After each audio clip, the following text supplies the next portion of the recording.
Everyone. Good evening. Welcome.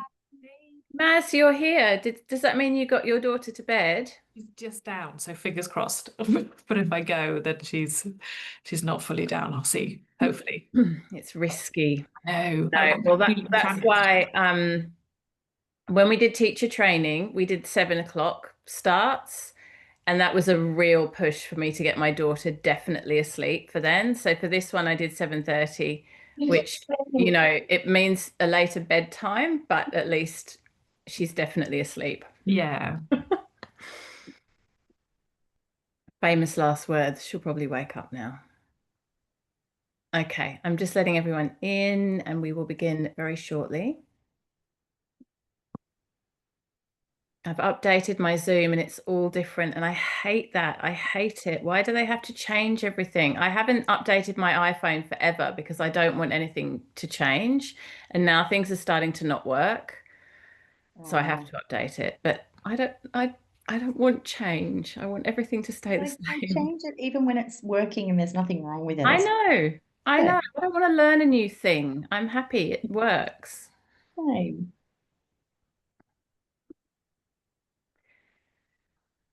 Alrighty.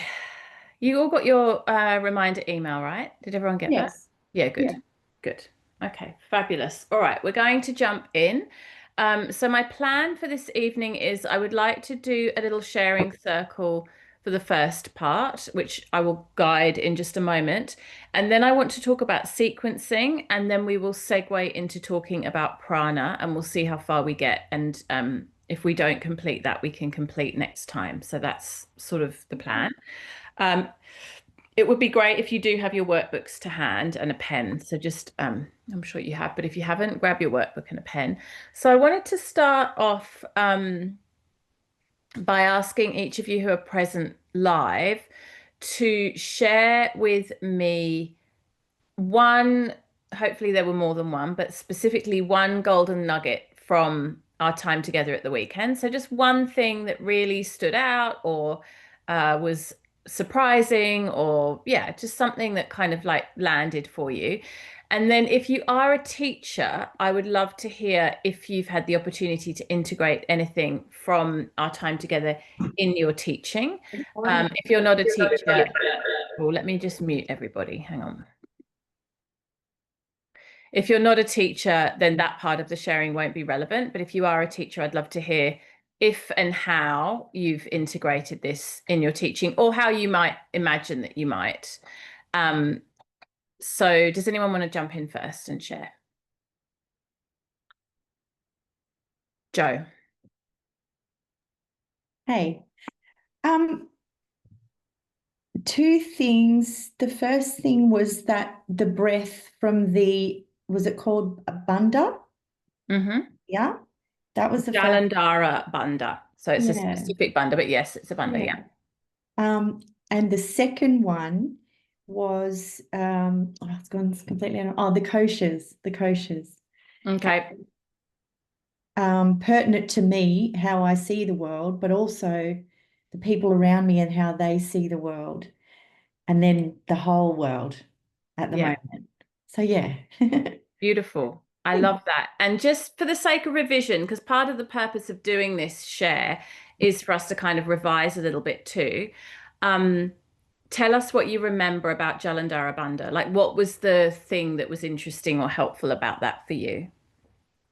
How the breath comes, or the energy comes through that channel. And if your tongue isn't in the right position, then you're blocking that. I have a pretty good understanding of chakras, so that made sense to me that that would be blocking the line of energy or prana in that process. And I didn't know. And it might have been something that's been an issue for me in my meditations, maybe even. So yeah, it was cool. It was really Beautiful. cool. Yeah. I love that. Awesome. And just that reminder, I love this analogy, and all of us sort of relate to different things in terms of visualization and what have you, but I love that analogy of the bubbling bottle of Coke or bottle of lemonade, and that we use it to seal the energy in rather than allowing it to just kind of explode and dissipate out. I find that visual really helpful. Brilliant. Thank you for that. Those of you who are just joining us, we're just going around and sort of a bit of a revision moment. I'm inviting you to share something that you remember from our time together that was particularly interesting or pertinent, like a little golden nugget of insight that you may have had, and or a teaching application, something that you've brought into your teaching or that you think you could bring into your teaching. I'm so glad to see that Karen's in her pajamas. I was tempted to be in my pajamas and I'm not, but I might be next time. Good. Now that Karen's given us all permission. I'm so sorry. My kids are No, like, I'm delighted. I think it's great. I'm here. That's all you've got. May we all show up in our pajamas. What a great thing. Who would like to jump in next? Matt. Cool. I like how you actually I found like you sort of told us how we like people do it, and I realized that I do it as well. Like we ignore the little uncomfortable. I'm doing it right now. While I'm sitting, we ignore the little uncomfortable bits and we do it on a daily basis. Especially when we're meditating as well. And then that kind of realization went a little bit further with me and how we do it so well, but we actually do it with sort of bigger things, and we ignore this uncomfortable part in our lives, and you know it's just there when you're resting, and it stops you actually from completely resting. And that was a great epiphany that I sort of took away from it. Yeah, that's a massive, massive insight. And you know, isn't that really a big part of the journey of yoga? Just becoming more aware of the minor and the major discomforts and actually learning to look at them rather than suppress or deny or pretend they're not there. I love that. Thank you, Matt. That's really great. Emma. Yeah, actually, to add to Matthew's thing, I didn't realize until he just brought it up, actually, the being authentic in that uncomfortable space and being yourself and showing up for yourself. That I think that's what I took away from the weekend, and had an opportunity to do that in a situation the other day. And I did something I probably wouldn't normally do. And it felt really empowering, and yeah, I felt very strong and within my sense of integrity without feeling Do you want to guilty. share the incident, or is it inappropriate for you to share? Oh no, it's not inappropriate. There's just some stuff that's going on in my part-time job, and the direction that the company, it's a care company, so a support company, and the direction in which it's going and how they're treating staff is really poor. And I had an opportunity with the second in charge in a private meeting to express the sentiments of many, and I just did it without fear. Like, it was incredible. It's incredible, actually. And I don't think I would have done it without that weekend that we just shared. Yeah. That's beautiful. Thank you. What incredible feedback. I love that. And do you think, Emma, is it specifically that thing of looking at discomfort and being able to sit with discomfort that empowered you in that way, or was it something else? It was a couple of things. I think I can manage to sit with discomfort and be myself in it. But in a situation like that, it was more than that. It was greater than me.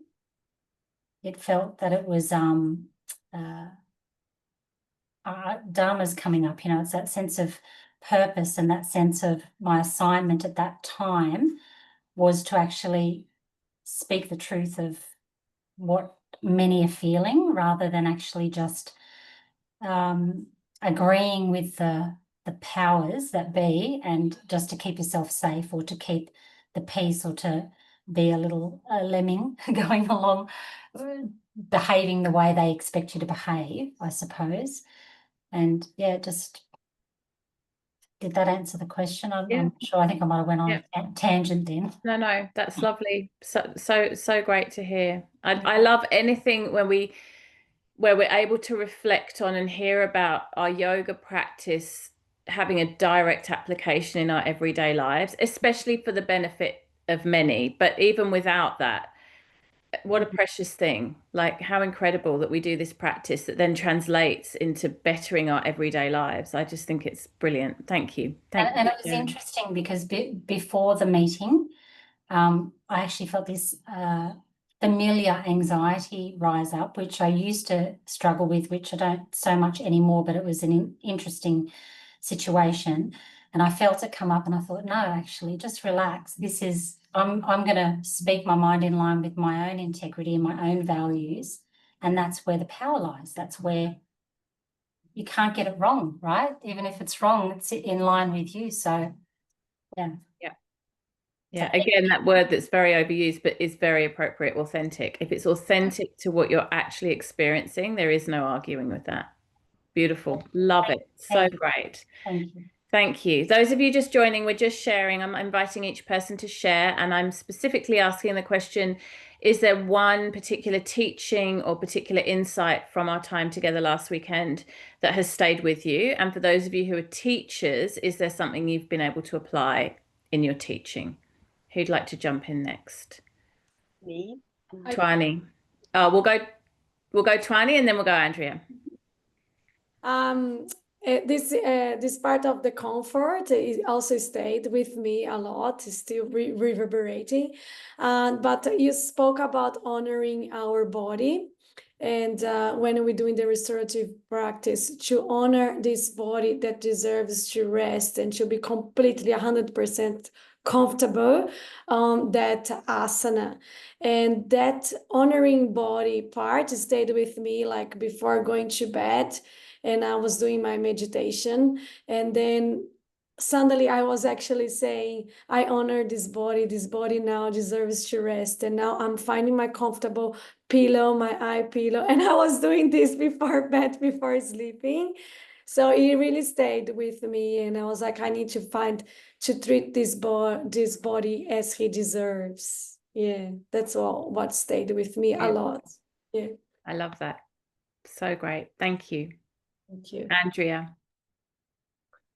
For me, I was feeling very relaxed and very grounded after the weekend, which is really good because I'm always like rushing with 1 million things going on in my head. So I was feeling really good after we finished Saturday and Sunday. I love it to hear your explanation about the difference between traditional Chinese medicine and Ayurveda. That Ayurveda is more energetic. They didn't really, they were not about like cutting the body and seeing the organs. So I don't need to say, because I always keep saying that I love studying a little bit more about the subtle anatomy. But one thing that really stand out for me was in the beginning of the class, like the first meditation that you did, when you were like guiding us about the nadis and the shushuna. I really felt when we were meditating, not something going up, but I always feel that something gets stuck in my throat. So I know that there is something that I still need to work with my throat chakra, but I don't know if someone realized, but I want to start coughing. And I was trying to control because I didn't want to disrupt the rest of the group. But that was the second time that it happens with me, that I was doing a kind of meditation and I feel something stuck in my throat that like it needs to be released, something that probably still need to heal. So this was really nice for me on Saturday. So I don't know, I wish I can replicate the meditation to see if I can finally heal. Well, I'm going to give you permission next time to just have a big cough. Just do it. Just let yourself cough. Does anyone mind if Andrea coughs? No, we'll all be delighted for you. I was trying to hold because I was feeling so bad, but that was the second time. The first time that happened with me, like many years ago, I got really bad. I couldn't stop coughing. But it was really good. I don't know. It shows me that I still have something that I need to heal. But yeah, I need to find my way, I think, how to do it. Let's see. If it happens again, let it all out. All right. Beautiful. I will Thank you. try. And just to say a little bit more about this thing around the Chinese medicine system and the Ayurvedic system and the difference between the two, I want to just touch on this because it is very interesting. Obviously, there's a lot of similarities, right? We have this central channel, our Sushumna, and there's a lot of similarities to that with the central nervous system that we now understand through Western anatomy and physiology, and also alignment with the Chinese system. So many similarities. And we also have in the Chinese system some energy centers, like there's the hara, for example, which we can equate with the chakras. So there's some crossover there. But one of the massive, massive differences is that in traditional Chinese medicine, it's seen to be okay to cut the body open, after death to have a look inside, but also to puncture the body with needles. And Ayurveda says this is a massive no-no. So in Ayurveda, we have these sort of energy centers called mama points. And the mama points, you can press on them or massage them, but they should never be pierced. And if they are, it kind of causes disruption. So it's sort of interesting. I mean, I've had acupuncture in my life, particularly in pregnancy and in preparation for birthing my babies. I found acupuncture to be amazing. I had really bad morning sickness with all my kids. Well, all day sickness, nausea in pregnancy. And acupuncture really helped.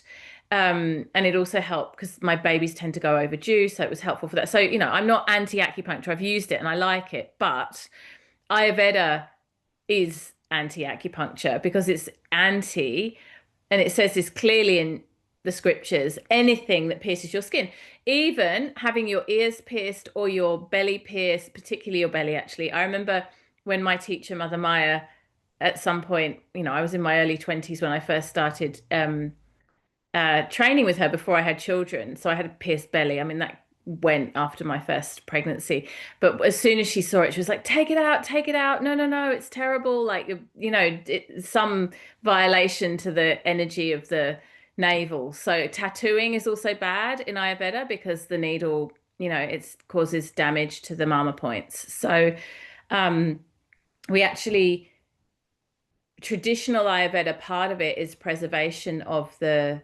skin and the mama, which is that, we don't puncture, pierce, tattoo, or otherwise penetrate the skin surface. So just something to think about, just something that's interesting and very different. Where we've got all these similarities with TCM, there are also some massive differences too. Who would like to share next? We'll go Julie and then Karen. Hi, everyone. Following on from what Emma said, I had a similar, not, it was different, but I had an interview today, a job interview, and I just told them exactly what I wanted in the role. And I was very just blunt about what my expectations were, because usually it's the other way, they're sort of honing in on questions. And so I was quite clear about work-life balance and how important that was to me. And, so the interview was actually at 5 o'clock, which was a red flag for me already that they were putting interviews at that time. But, so yeah, so that I felt quite empowered. I didn't actually do any prep for the interview either. I just went into it and thought, well, if they like me, they like me. And if they don't, they don't. So I didn't really care. It's quite nice. Great. Love it. All this empowerment. I didn't realize we were doing so much empowerment. I thought we were just flopping over a bolster for a weekend, but we come out like guns blazing. It's great. Yeah. Brilliant. Thank you. Karen. Besides my comfort and heat pack, I'm embracing the whole, I think the energetic loop that you're talking about, in taking care of yourself. So Meg's not on the line, I don't think, but I bought myself some really nice winter socks. I don't think I've ever bought something nice for myself in a long time. So that was really nice to be able to do that. And I was like, I really wish that Uggs were on sale because I really want to buy my first pair of Uggs. And they are on sale today. So I'm like, I'm going to buy my first pair of Uggs at 45, which is really exciting. Yeah, so I think it's that whole that self-care, like it starts with you as well. I think that's what I really took from that whole manifestation energetic loop. It starts with yourself, really. Yeah. Beautiful. Thank you. Who's next? I'll go. Can I cheat? I had two big takeaways. The first, which I knew, but I don't know if the penny had really dropped until this weekend, which was that yin and restorative were really different. Like that kind of, I knew that, but I don't think I really understood that until this weekend. And I've literally told everyone who will listen that's like, do you know the difference between yin and restorative? And so many people don't. So I feel like I'm slowly educating the world about these two things. But that was I'm on a bit of a mission with that. Even in the marketing that we did for this offering, I really, Danielle and I talked about this I really want to be clear that it's not to badmouth yin, because I like yin. I've trained in yin, but it's just to be very clear about the difference. And it is just mushed together in one kind of, oh, it's gentle sort of category. So yeah, I'm glad you're flying that flag. Thank you. Yeah, definitely, with anyone who will listen. And then the second, which I have used in a different way to people who want to listen, not that so much with the yin and the restorative, but was, and I think this might have been a tangent that you went off on, but was when we talked around not just operating on the horizontal plane, but operating on the vertical plane. And actually, I had a conversation with a friend who's really struggling with something in her life that she can't control, and the anxiety of what to do with all of that energy that she's creating with this thoughts of how she's kind of lost in this control of it. And I talked about sending it up and having that conversation, that dialogue up. And I feel like that was a massive, like I knew that as well, but the way that you articulated that, I found that so valuable, and I've thought about that a lot since the weekend. So that was definitely a golden nugget for me. Yeah, beautiful. Thank you. And I remembered yesterday, in fact, because I was dusting in my kids' bedroom, and some of my books are in my kids' bedroom because there's a book overspill in this house. I saw the book where that idea came from. It's not, I knew it wasn't my idea, but I couldn't remember where. And it's a brilliant, brilliant book. It's called Don't Just Sit There. It's a book about meditation by a woman called Biet Simpkin, who is extraordinary breath and meditation teacher. I love that book. It's broken into 52 chapters, and each chapter is a different sort of, not really chapter, little mini section, a different teaching on meditation. It's a great resource for those of you who are teachers, because you could definitely pull a lot of ideas from that book, and you could even read quotes or read passages from the book in class. Yeah, she's brilliant. She's absolutely brilliant.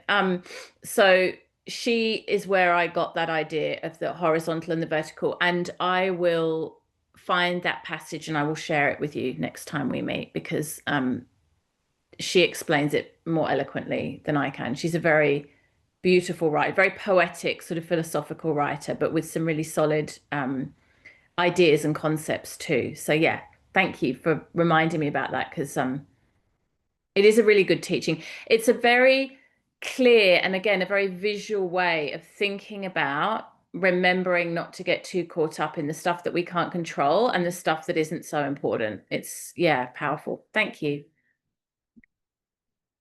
Who's going to jump in? Layla. I'll share quickly. I found myself, and I'm not a teacher, this is people at work educating them on restorative yoga. Some people knew what it was, others just assumed it was like a relaxation yoga.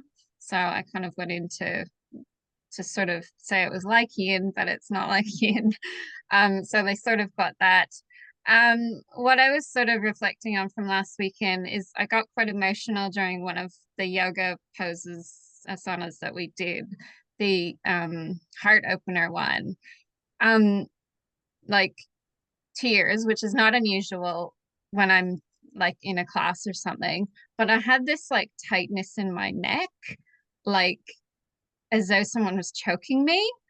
So it was like intense. Like I actually wanted to, like, when we were there, to like pull their hand away or whatever. So I had to kind of sit with that and like look back at like, where am I being stifled in my voice, or so I did a bit of journaling on that, just to sort of look into, because it hasn't happened to me before. And I do a bit of transformational breath work as well, and people have mentioned that that's happened to them. So that was quite interesting for me. That's really fascinating, like a sort of energetic block. And sometimes I have noticed in my own body through time, this is relevant for everybody, because as you get more tuned into pranamaya kosha, the energy body, things will come up that sometimes there's a very clear reason. Like there's a very clear, like, you know, how Andrea was just saying she feels there's some blockage in her throat and then it comes out in a cough. Like it's kind of a clear, yes, I know there's something blocked here, and then it's a release, or it doesn't get released, but she knows it's there.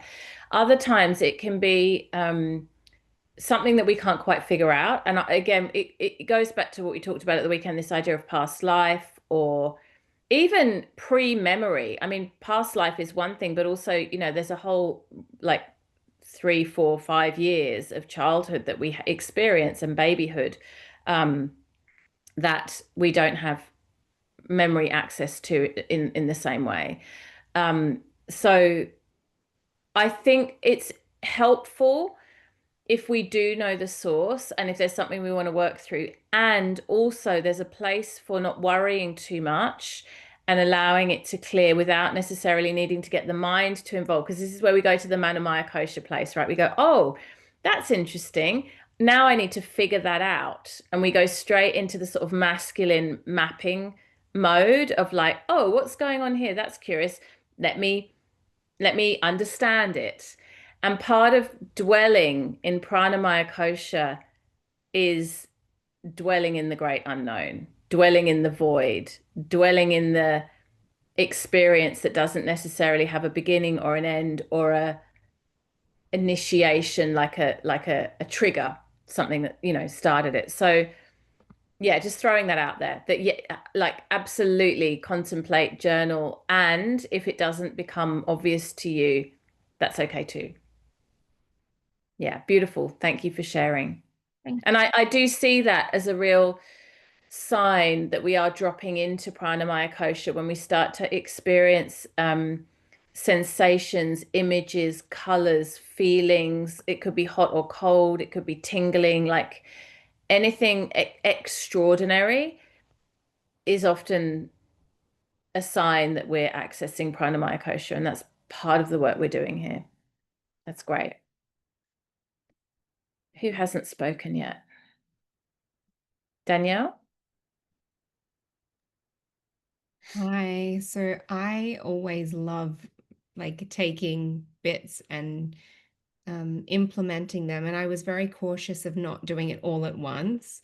But I also had to remember that I teach yin and I don't teach restorative. And so I'm sure two of my students who are in this group chat tonight may have noticed I actually took one yin posture out of my routine or sequence to be able to utilize more props. We specifically did strap around the knees, and I really emphasized to fidget around the first minute to get super comfortable and set yourself up for supreme rest. And I think the hardest part for me was pulling back on the guidance. Like I just noticed how hard it was to be silent because I was so conscious of it. And I guess with yin, I think there's a bit more permission to guide. So it was more of an experiment for me to see how it went. And yeah, just challenging. Yeah, beautiful. I find that hard too. And as I said to you, I still find it hard now, so many years later. It's just, it is hard. But I also know on the receiving side, if I attend a yin workshop or a yin class and the teacher doesn't shut up, that's really annoying. And the relationship we have with time when we're in the pose is very different to when we're holding the space. So works both ways. But yeah, I totally get that. Beautiful. Matt and Kim, did either of you notice that I spoke less this week? No.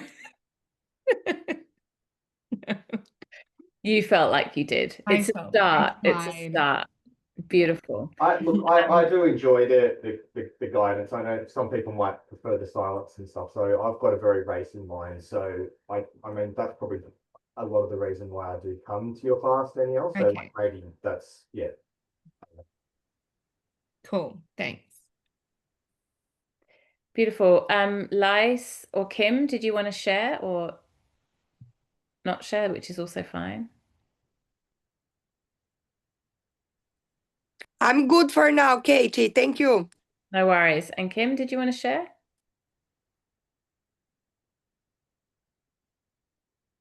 You're on mute, so we can't hear you.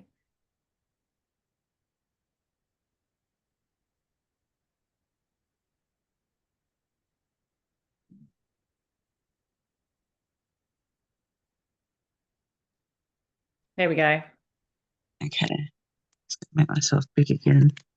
Sorry, I've just got it on my phone because at the last minute, my son popped around and I'm like, I've got a Zoom. So I felt a little bit frazzled when I got on here. I wasn't ready to share and I didn't know what the question was. But what was the question? I can actually relate to what a few people were saying, particularly about the heart chakra. I found that like opening up the heart was really vulnerable for me, and a lot of things came up on the weekend. I think I did share with a couple of people, and it came up really quickly as soon as you were just talking about. As soon as you switched your voice off, that's when everything has started happening for me. And it wasn't just in my heart; even I felt it in all other areas, and I also saw the visual, like with my sacral chakra. I actually felt like an unraveling, and I could see colors and knots unraveling, and it was really quite rapid. It's almost like it was when you're having rapid or eye movement when you're watching your dogs dreaming. It felt like that for me. Yeah, I was like in the zone. I loved it. I want to do it again. Beautiful. Well, Yeah. there'll be ample opportunity for that. Fantastic. Thank I you. was hoping an hour of tonight might be just a whole restorative session. Sadly, no. But you know, you can I nod know, off I if know. you need to at any point. That's fine too. Yeah, no, no. Thank you. Okay, all right, beautiful. So part of the reason for that sharing is a little bit of revision, but also just to see and experience how different people experience the same thing in such different ways, right? Like, you know, sometimes we go to a class and one person really loves it, the other person doesn't like it so much. One person thinks the teacher talks too much, the next person thinks the teacher didn't talk enough. Like, it's just so personal preference. And as teachers, one of my first teachers, Simon Lowe, used to say to us all the time, you can probably only at best make 80% of the room happy. You're always going to have 20% that don't like something. And even then, 80% is like a high, you know, it could be less than that. So, you know, this is what we're dealing with, and it's okay. It's okay. It doesn't have to be perfect for everybody all the time. And also, it's an interesting thing that we're doing when we're teaching yoga, because what we're actually doing is we're inviting people into discomfort. We're inviting people into exploring, not so much with restorative, but you know, we are, because although we're inviting people to be physically comfortable, what happens when we get really still and really physically comfortable? All the other stuff comes up. The mind, the energy body, the emotions, it all bubbles up. So there's a lot of discomfort to explore there. Just because there's no discomfort physically doesn't mean we're done with discomfort. So, you know, it's a space holding job. I went for a couple of nights down the south coast with my kids earlier in the week. We spent some time by the beach and we did quite a bit of op shopping, which I love to do when I get out of Sydney, because the prices in op shops in Sydney are more expensive than the normal shops half the time. And there were so many great little restorative yoga accoutrement in the op shops, like little pillows and things like Mimi's little lumber thing that we all fell in love with. And so I just wanted to put that out there too, that if you're building up your collection of, you know, little cushions and knickknacks and foam wedges or whatever, have a look in op shops, because there seem to be plenty of different like offerings there. So that's a good place to kind of, but going out and buying expensive yoga props can get very expensive. But yeah, have a look in your local Vinnies, because you might be surprised what you found. I found some treasures. Okay, we're going to dive into page 7 of the workbook and start talking about sequencing a little bit more sort of methodically. So let's start by just talking about how, and we've already touched on this, so we'll be brief, but how a restorative posture or two can be woven into a vinyasa class. And one of the reasons I love to do this is because it kind of tricks our pitta overachiever type A personality friends who don't think they want or need restorative into having to do a little bit of slowing down. So I would not put a restorative posture at the beginning of a flow or vinyasa class, because most people are expecting dynamic movement. And if you start too slow, they'll get antsy. They'll just wish that they were moving. It's hard.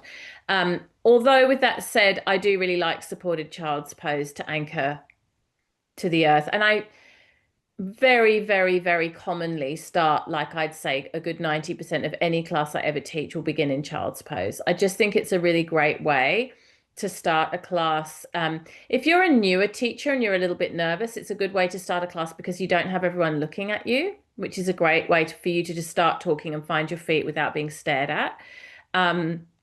It also allows people to get really close to the earth. It's devotional. It slows down and regulates the nervous system. It's just a great starting posture. But you can end a stronger vinyasa flow with 1 or 2 restorative postures. And, you know, you don't need to do all the bells and whistles and get all the props out and kind of really go for it. You can do a sort of 1 bolster or 2 block version. Another reason I love to teach 1 or 2 restorative postures in a regular vinyasa class is because I think it really gives the students that permission piece around using props. You know, we still have a bit of a stigma around props, that it's sort of like you only need props if you're not very flexible, or if there's something wrong with you, if you've got an injury, or it's sort of like you're less than if you're using props. And so I love this idea that everybody uses a bolster, everybody uses a couple of blocks, and it just really normalizes the use of props. Another one I do like to include, and often do include, is legs up the wall. We haven't done that as a group yet, but we will. Viparita Karani, one of my favorite postures of all time. So powerful for so many reasons. So, you know, we'll explore that more in person, but that's a great one to throw in. You can think of restorative postures as energetic punctuation marks. So they help the student metabolize the practice rather than rush. Edwina and I led a retreat at the beginning of this year in India, and we're going again. Some of you are coming with us, in fact, next year.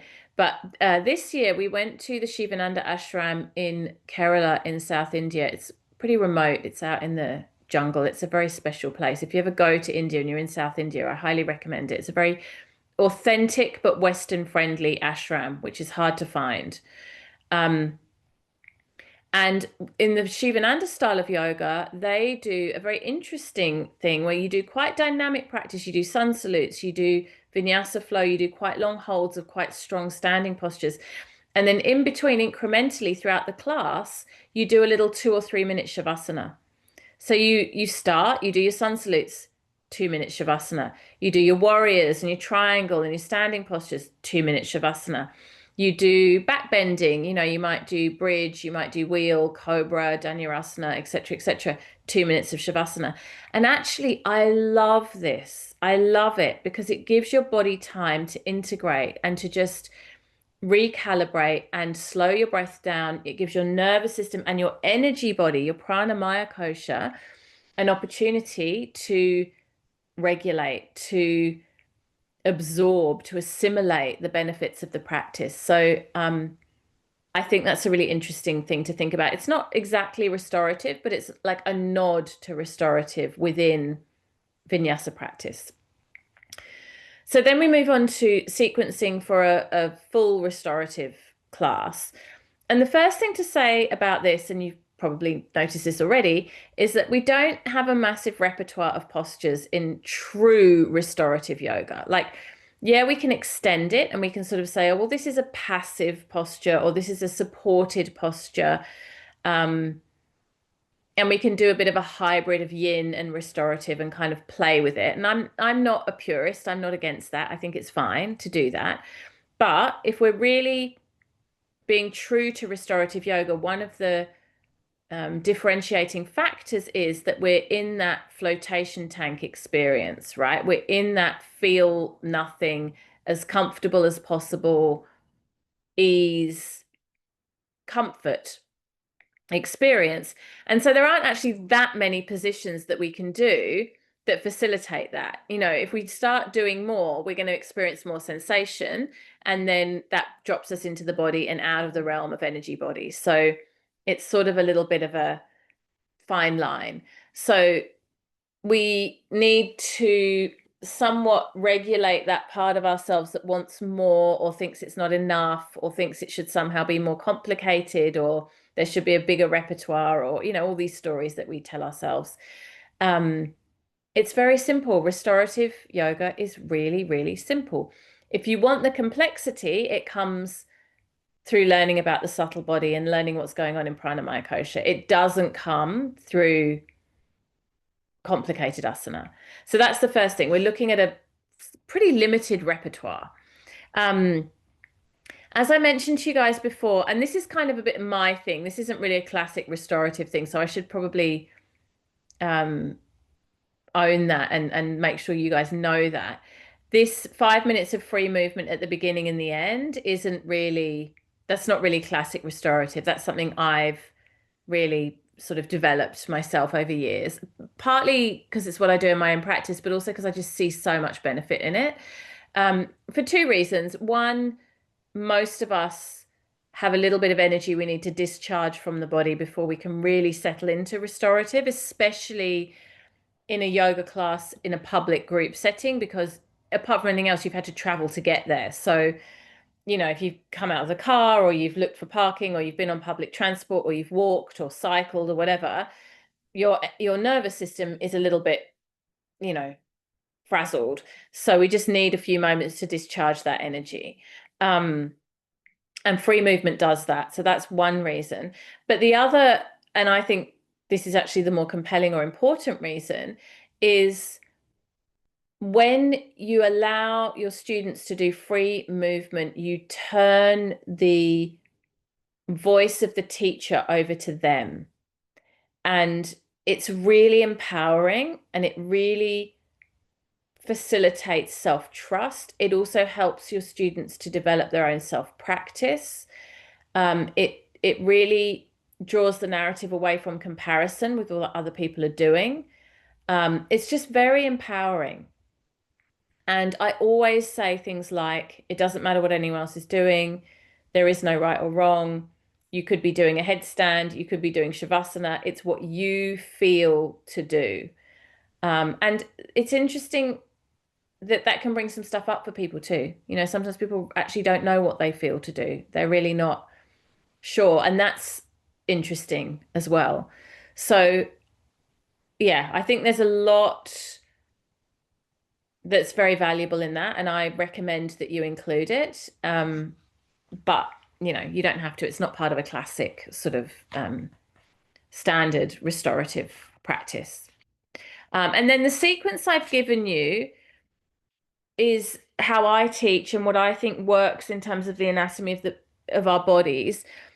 There is a possible variation, which is that some people, we're on page 8 now, some people like to do forward bending before back bending. In Jivamukti method, generally speaking, we do forward bending before back bending. It's really not my favorite. It's one of the very few things about Jivamukti method that I don't really like. I mean, there's very few. I love Jivamukti, but I've always found it odd. It doesn't feel good in my body. I've got quite a dodgy sacrum, and having had lots of babies has not helped with that. It's hypermobile.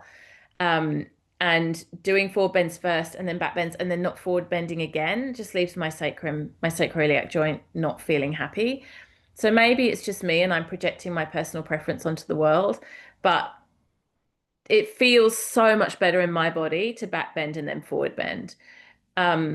Just out of curiosity, I mean, some of you've trained with me, so that's that. But those of you that have practiced and trained in other places, have you mostly done forward bending and then back bending, or you've done it the other way around? So if you've done mostly and it feels more like sensible in your body, back bend and then forward bend, raise your hands now. And So back bending and then forward bending, and other way around, forward bending and then back bending. Yeah, so bit of a mixed bag. Look, there's no right or wrong. It's just two different schools of thought. I have a preference, but you do you. I do recommend doing hip opening first. So we've done our free movement, we've done child's pose.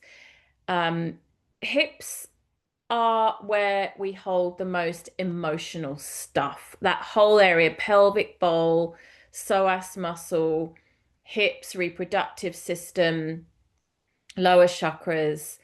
It's where we're holding a lot of our Vijnana Maya Kosha baggage is in there. So it's good to get in there first. Hips do bring up stuff, and then we kind of know what we're working with. Twists, and we're going to get more into twists in upcoming sessions. So I'm not going to talk too much about the benefits and the specific postures because we'll get into that when we're together in person. But twists would come next when the hips are nice and warm. Definitely wouldn't start with twists because most of us are quite stiff to begin with. And then the back bending, forward bending conversation, whichever way you want to go. And then always an inversion. So the classic description or the classic definition of an inversion is something where the level of your heart is lower than the level, sorry, your head is lower than the level of your heart. Head is lower than the level of your heart. So even downward dog, it's not a restorative pose, but we could classically, we could define it as an inversion. My favorite is Viparita Karani, which we're going to look at again when we're together in person. But you definitely want to include something.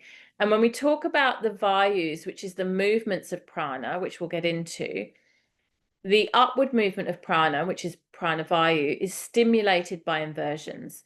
So I feel that inversions are one of the things that really differentiates yoga energetically and spiritually from other modalities like Pilates or just a stretch class or gymnastics or whatever, in that the purpose of the inversion in yoga practice is spiritual and energetic. It's not just physical. I mean, inversions are extraordinarily good for you physically. They're so good for your health.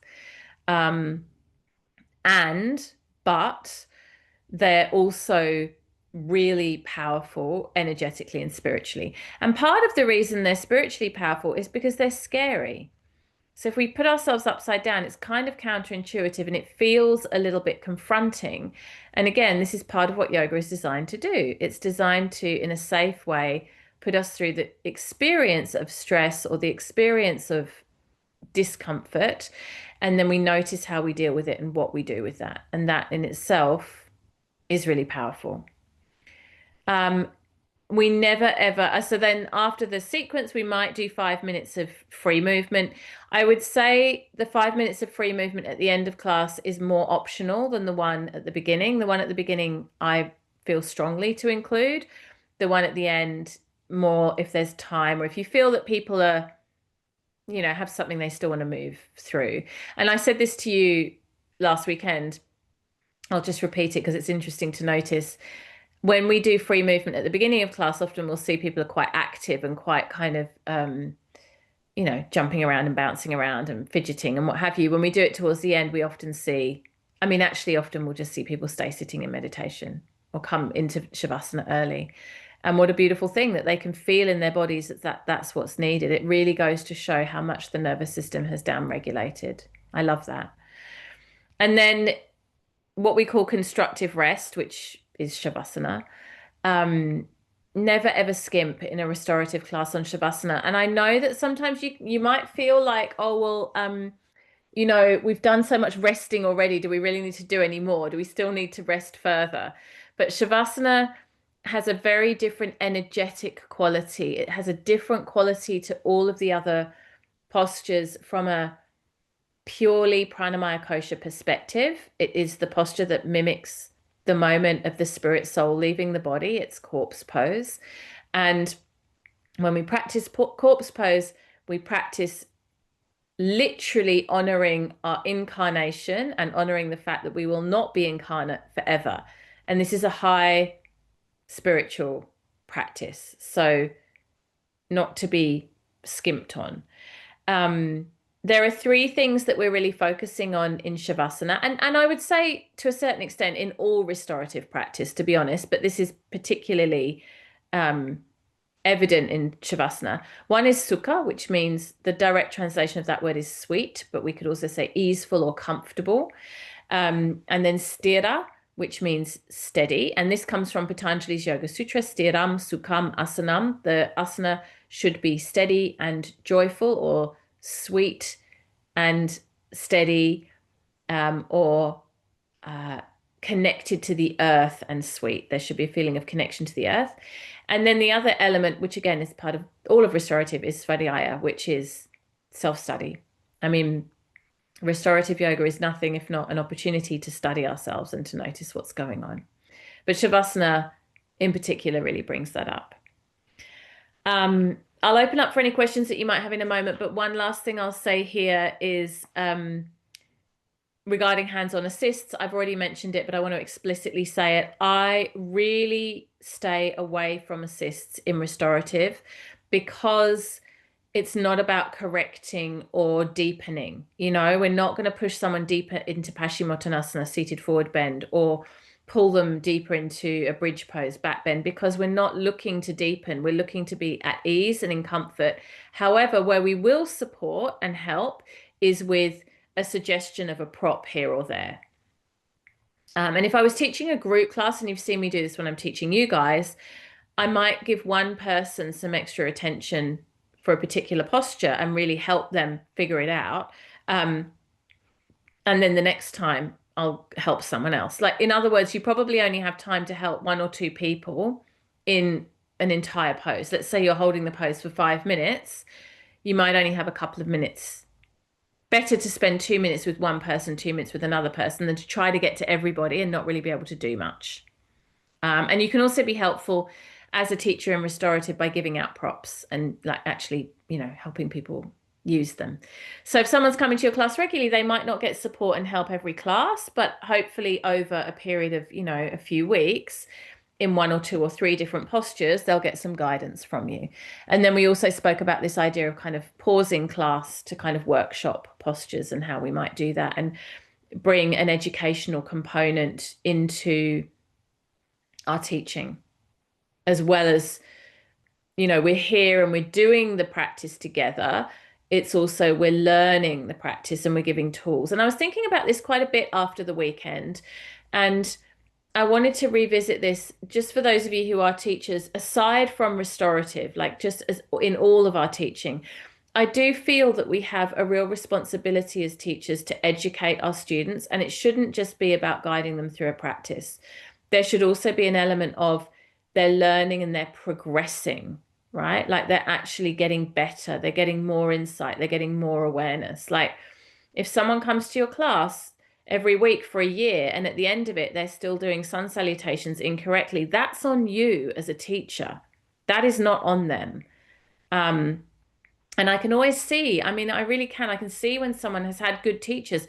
When I started teaching this round of teacher training at Botanics, I could see that you guys had been going to class with Sandeep. You'd had great teachers. You'd been going to class with, you know, Rachel and other people that knew what they were doing because you knew what you were doing. So there is a responsibility for us as teachers, and that may mean sometimes slowing down or even pausing the practice component in order that an educational component can happen. And I think that's important. And when I think about my own learning as a practitioner, like as a student of yoga, some of the best things I've learned have been from teachers that teach in that way. Okay, we're going to talk about theming at a different time. So I'm not going to talk about theming now, but we will come back to it. Does anyone have any questions about the structure, like formatting, sequencing, that side of things? Questions or comments? Emma? I think the only thing I wanted to ask was, is there a set time that you hold each pose for, or do you just sort of distribute it? If it's like you're going to do 3 or 4 postures, you do 10 minutes. Yeah. How much time? Yeah. I believe in restorative yoga, less is more. So better to do fewer postures and hold them for longer. I can almost promise you it will be hard as a teacher to keep people in something for more than 5 minutes without you getting antsy and feeling like, oh, it's been so long. They must be hating it. Like we just have all these stories that kind of run through our minds. 5 minutes is the minimum, and probably 10 or so is getting towards maximum. But bear in mind, with some postures, you've got to do two sides. So with twists and things like that, it would be 5 and 5. So that's going to be 10. And generally with restorative, we do also have to allow quite a bit of time for fiddling about getting into the poses. So there's quite big buffers between, it's 5 minutes of like properly you're in it and you're actually luxuriating in it, not a minute and a half to get into it, 2 minutes in it, and a minute and a half fiddling around to get out of it and into the other side. So yeah, but fewer postures, longer holds is better, I think. Matt. I kind of only just noticed when you were talking then, but just some of the other questions, there's no real kind of counting of the breathing during the asanas. Like that's kind of a pretty heavy focus. In the other training we were doing is counting the breaths. Yeah. For people and keeping that rhythm, but there's quite an absence of that. Is that? Yes, agreed. Thank you for noting that. So when we're teaching vinyasa, we're counting the breath because we're very focused on the 3 components of vinyasa, which are breath, movement, concentration, right? To the definition of vinyasa practice, breath, movement, concentration. Restorative is something completely different. We want the breath to be natural and relaxed, and we don't want to be regulating the breath too much. We really want to let it do its own thing, because we're trying to observe pranamaya kosha rather than manipulate pranamaya kosha. And one of the big clues to what's going on in pranamaya kosha is the breath. So if we're there with our agenda, like let's say just doing samavriti breath, right? Counting, inhale 4, retain 4, exhale 4. We're coming in with an agenda that we're imposing onto pranamaya kosha, rather than what if I just lie here, become completely receptive and open, and notice what's going on. And I can tell you, because I do quite a lot of restorative yoga, there are days when I do restorative practice and out of nowhere, I have not noticed this going through my day, but as I come into a restorative pose, I will notice, oh my goodness, my breath is really short and like anxious, like my breath is sparse and choppy and like anxious. Or other times when I'll notice, God, I'm really tired. My breath is really slow and there is a lot of tiredness in my body. And again, I haven't noticed it because I'm overriding it. So the breath gives you clues, and rather than us consciously controlling the breath, which in vinyasa is exactly what we're doing, we are regulating and controlling the breath, even to the point of using a metronome. In restorative, it's the opposite. I'm going to show up, I'm going to put my body into this posture, and I'm going to observe what my breath is doing. And usually what you will observe is surprising, or at least interesting, at least curious, Does that answer your question, Matt? Yeah, good. Danielle.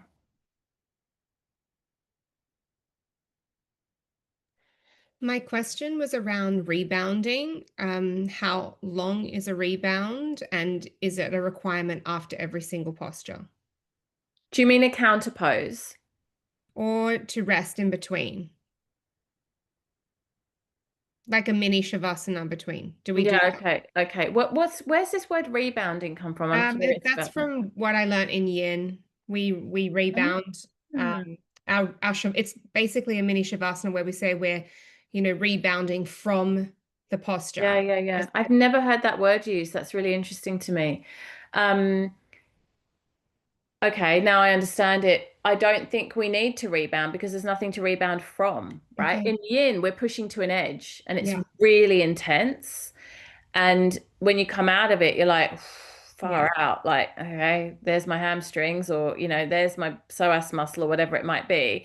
And you do need that calibration. You need to go to neutral before you do the next thing, physically as well as energetically. Restorative, that should not be necessary Okay. because we shouldn't be anywhere near an edge. So it's not relevant. Mhm. Yeah. Yeah, good question. Anyone else? Katie, I have a question about the time, which was answered already with Emma, and the theme. Should we choose the theme the same as we do as with the vinyasa, or it depends? Yeah, it depends. And I'm going to talk about theming another time. We will talk Okay. about theming, but I'm not going to cover that today. But it's a Okay. relevant topic and we will talk about it. We'll come back to it. I just want to Okay. leave some time for prana. Okay. Any other question, Matt? Sorry, I'm a bit actually, now that I've sort of thought about your answer there, I'm a bit confused now, but this might lead into prana because that's a bit to do with it. And it's something, it's another thing that I took away from your from what you were talking about in the subtle anatomy on the weekend was the vortex, which was it was great imagery, and it kind of helped me, you know, picture it a little bit more what was kind of going on.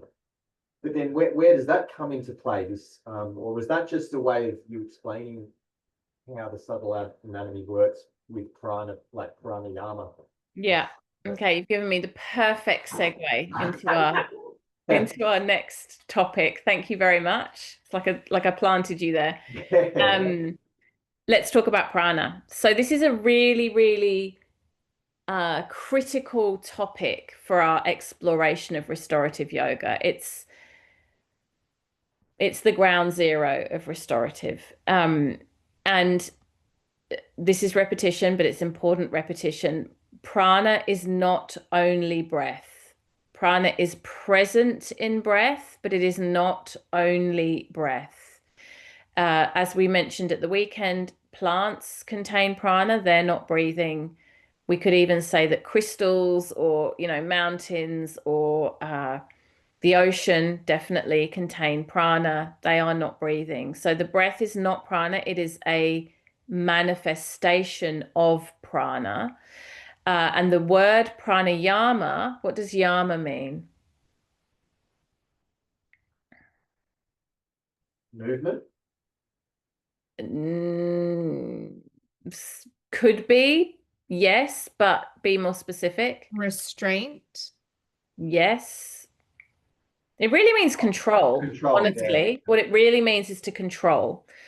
So when we talk about the yamas and the niyamas, they are the controls that we exercise around our lives. Don't be violent, don't steal, don't be greedy. You know, you're controlling yourself, you're regulating yourself. Pranayama means to control or to regulate your life force, your energy. So in some ways, restorative yoga, technically speaking, is the opposite of pranayama, right? Because we're allowing the prana to do whatever it's doing without control, and we're observing it. We're becoming curious and we're noticing what's going on. Not just the prana through the breath, but the whole of the prana body, the pranamaya kosha. So let's just start very basic. What things apart from your breath regulate your prana? What things impact your prana?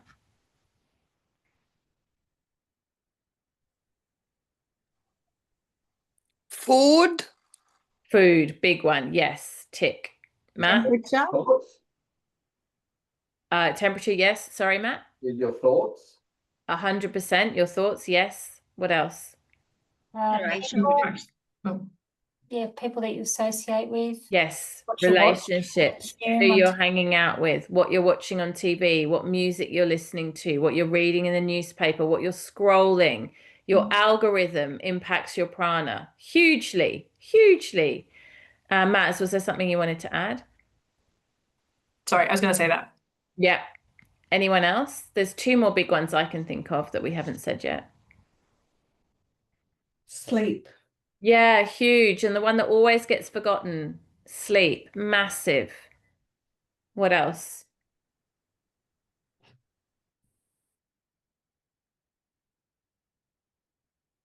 Stress. And by stress, I mean external stresses. You know, some phases of our lives are more stressful than others. Maybe you're starting a new job or moving house or experiencing financial challenges, or, you know, these stresses are factors in our pranamaya kosha. They're very real. And then another element around prana that is not insignificant is your overall health. So if you are immune compromised, or there is a disease, or there is some sort of ill health, look at Andrea's cat. That's so hilarious. It's just like stealth came across the screen. That was so funny. Yeah, if you're sick, it's gonna impact your pranamaya kosha. There's, you know, you can try to manage that and regulate it, but it will have a big effect. And we know this. We know how our energy is impacted by our health, you know. In fact, actually, what I find interesting, I don't know if other people have this same thing, but I notice it's often after I've been unwell that I look back and I go, God, I was so not well. Like in the moment, like pregnancy is a good example again. Like, you know, this dreadful nausea of pregnancy. It's just like you kind of battle through it and eventually get to the end and it's okay. And then when you no longer feel nauseous, it's like a miracle. It's like, oh my God, I was so sick for so long and just not feel like, literally, I remember at the end of every pregnancy, waking up in the morning, not pregnant anymore, and going, I'm just so happy I'm not nauseous. Like, it's just incredible. I feel amazing. I could climb Mount Everest. I don't care that I've just given birth.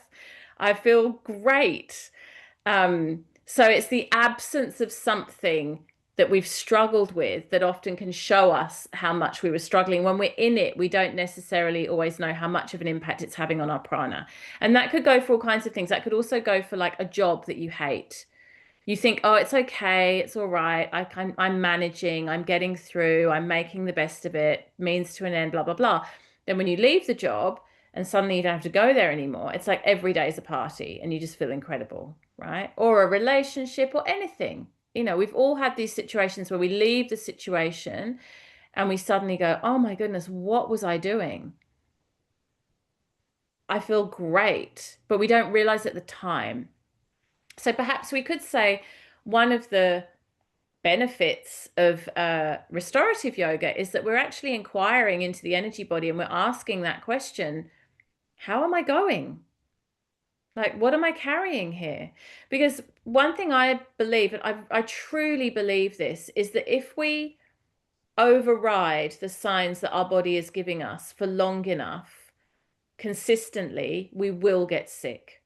I absolutely believe that. Whether it's physically, emotionally, or mentally, you will get ill if you keep ignoring the signs that your energy body is giving you. If you stay in the toxic relationship, if you stay in the job that you hate, if you eat crappy food, if you don't get enough sleep, like, you will go for a while and you'll be okay. Our bodies are very resilient and they have a lot of adaptability, but eventually, inevitably, it will catch up with you.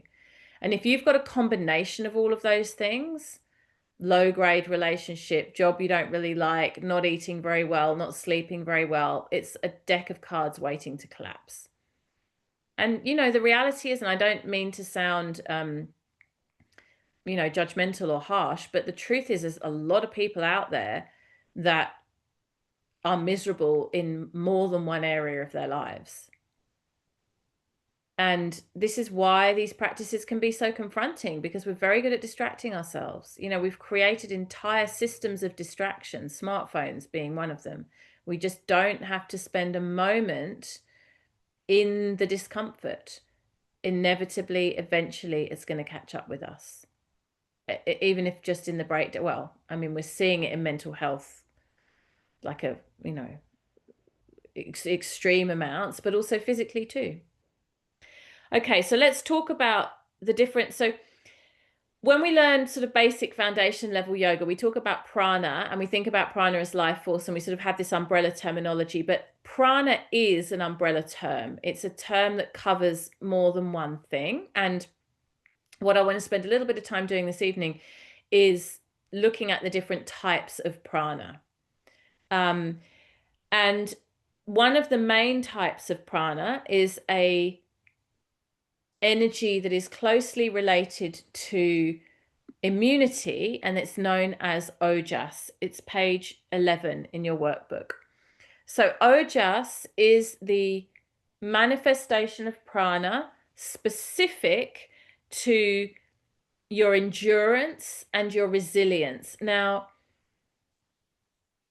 this is something that's hard for us to get our head around as Western people, but in Ayurveda, in subtle anatomy, in yogic philosophy, we don't make a distinction between the physical body and the other bodies. So for example, let me give you another example so this can make sense. In Ayurveda, we have this word Agni, right? I'll write it in the chat. Agni. Agni means fire, and it is the fire of digestion, right? Now, there is literally no difference made in the scriptures, and believe me, because I've searched for this, because I'm very interested in it, between digesting a Kit Kat that you've just eaten versus digesting a horror movie that you just watched. As far as Ayurveda is concerned, they are the same thing.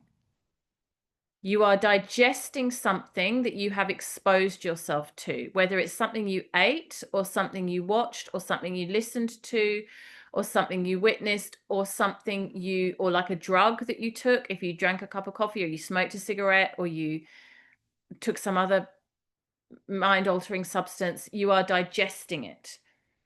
And that happens through Agni. So if your Agni is weak, your ability to digest is weak, you're going to have all kinds of problems. So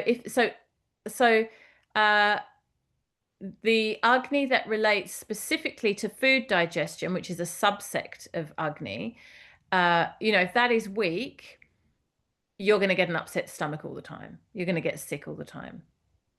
On the other hand, if it's strong, I'm blessed. I'm a Pitta constitution in Ayurveda, which is fire. I've got the strongest digestion. I don't know. I just can digest things.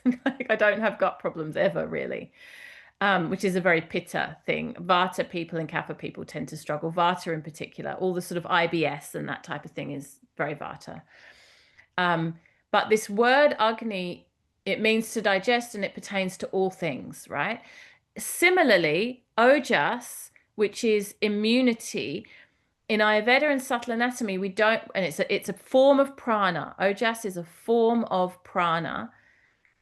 We don't differentiate between our white blood cells and our ability to fight disease and our ability to fight an energetic onslaught of, like, what we could even say like psychic attack, right? This is where it gets really woo-woo, but this is in the scriptures, so I'm not like making this stuff up.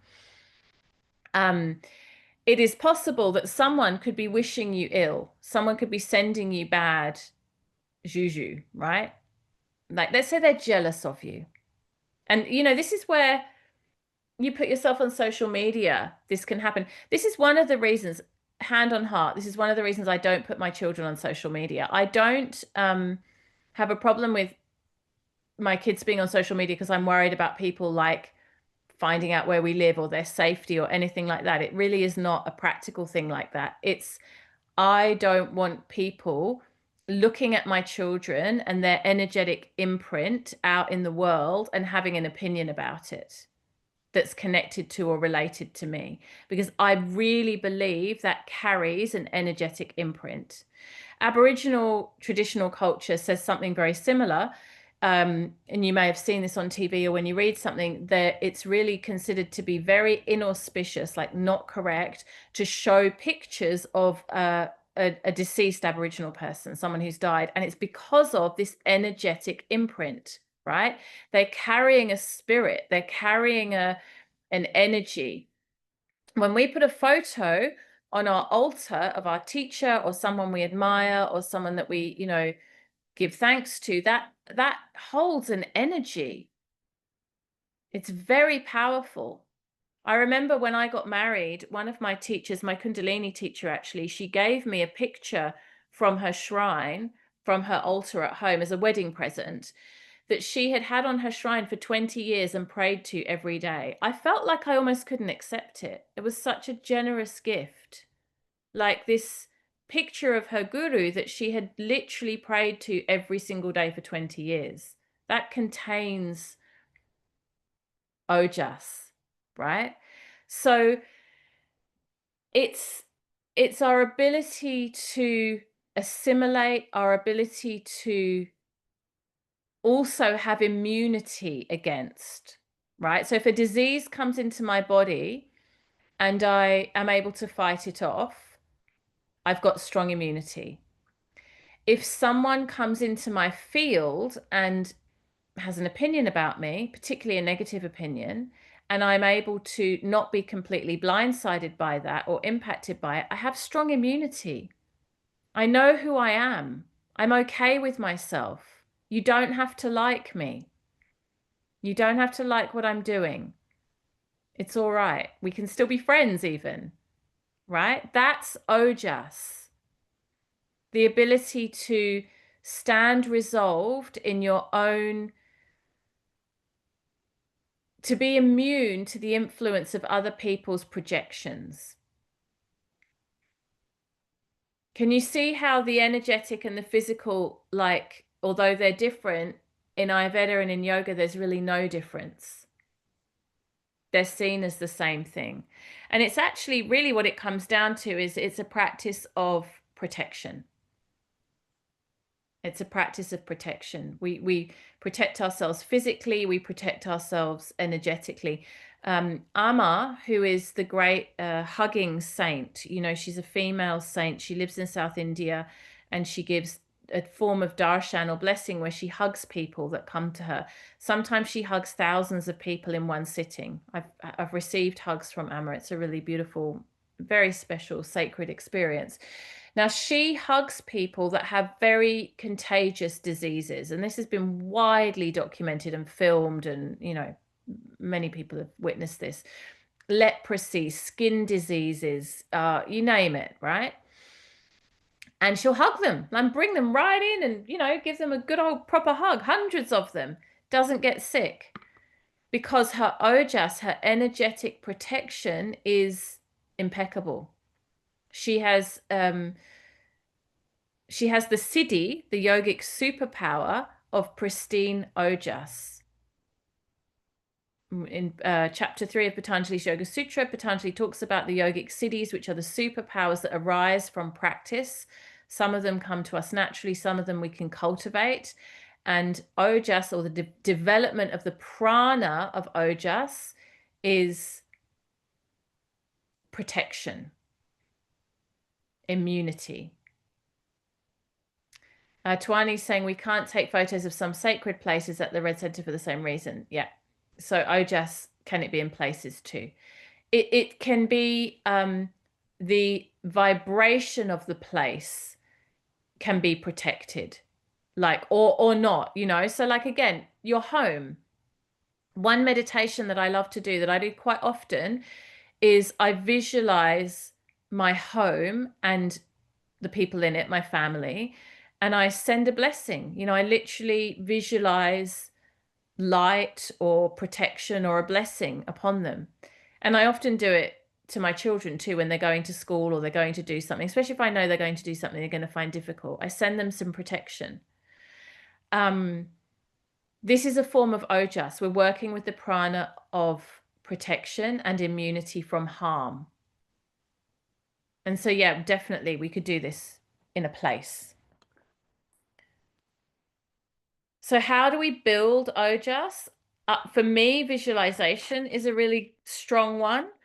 And also practice, repetition, and nourishment.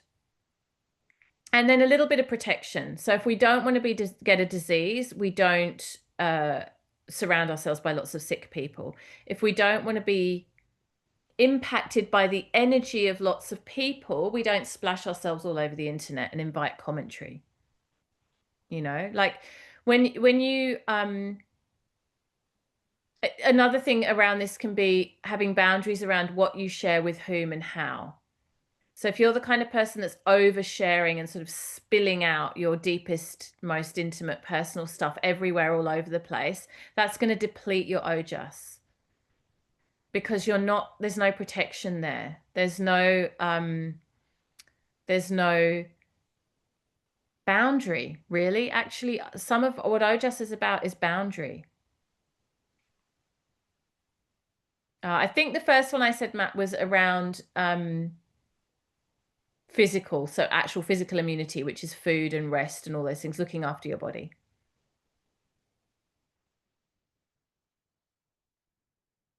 Yeah, visualization and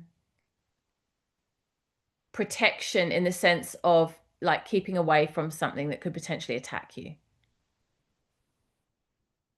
Okay, questions about ojas, this form of prana that has to do with immunity and not being impacted by something that could potentially not be good for us. Joe. Is it like similar in a way when you're talking about our body to having a strong constitution? Yeah, that's ojas. Yes. Yeah. If you have a strong constitution, you have strong ojas. And some people just do and some people don't. I mean, some of that is just luck of the draw, you know? Well, I was thinking of it in the sense of like holistic counseling, which I do. So your attachment styles, your personality, whether you're introvert, extrovert, all of those things. But it's so interesting because this so far already so quickly in is answering so many questions for me. Good. So good. That's Thank great. you. That's really great. Yeah. So like, for example, very simple on a physical level. I mean, I've noticed this having 5 children. There's always, I keep my kids with me when they're little, and then I send them off. My youngest one goes to daycare. My other kids didn't go to daycare. They started at preschool age, like going into sort of institutions.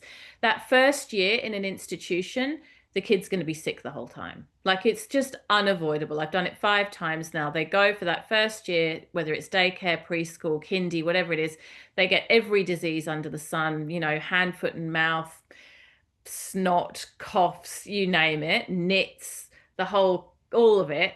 And then after about a year or so, they stabilize and they stop getting sick all the time because their immune system gets stronger. And for me now, with 5 kids, all the germs, you know, it's like I'm just exposed to God knows what all day, every day. So I've got a pretty strong immune system as well. I remember when I had my first child, second child, and if people around us were sick, we would be very much like, oh no, don't, you know, like we're not going to have a play date. We're not going to go visit. We're not going to hang out because we don't want to get sick. Now, with such a big family, it's like, well, everyone's got everything and it's all going around anyway, so I don't care anymore, kind of thing. So you can protect yourself, but you can also expose yourself and get better at it. Same thing energetically, right? Like, I remember when I first started being a bit more of a face online, you know, when I started building up my online business and I was doing, you know, things like Instagram lives and whatever, putting myself out there online, I would be very self-conscious, noticing, you know, who looked at it, how many people liked it, all that kind of stuff. These days, I honestly do not have time. I don't care. It's just, I do the thing. I say whatever it is I've got to say. I don't care anymore. So there's a protection in that, right? There's a protection in that because I'm no longer invested. And then also other ways, like I've already said, I protect my kids by keeping them away and that kind of thing. Maz. Sorry if I've missed this and you've already said it, but is there a link between an interconnection between the bodies? So if you have a weak immune system physically within your body, how does that ripple onto the effects of the other bodies? Yeah, good question. No. I mean, yes, okay, yes and no. Of course, everything is interlinked, right? But just I might have a very good physical immune system, but emotionally I'm a wreck if anyone has anything bad to say about me. So they're different, right? Or I might have very fragile mental health. That's a form of ojas. If my mental health is very fragile, I mean, this is, you know, the most heartbreaking thing is when a person has very advanced mental illness like Alzheimer's, for example, an elderly person that's just declining, but the physical body is still so strong. It's awful because that you just know they're going to be around for years in this decline mentally. So no, they're not always related. They could be. There's always crossover, but they could also be very different. We can be very mentally strong and physically weak, and you know, vice versa. Matt. Sorry, so I think I must have misunderstood. I just want to confirm.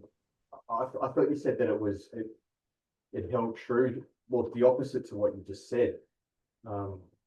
Did you mean that you can use the term ojas throughout, like physical and Yeah, stuff? so ojas is the prana of immunity. It is the prana of protection. So if we apply it to the physical body, it protects us from disease. Okay. Ojas is good. You want ojas. You want Okay. lots of ojas. Ojas is protection. You know, in modern medicine, it's white blood cells, right? They're the ones that fight disease. Have I got that right? Yeah, yeah.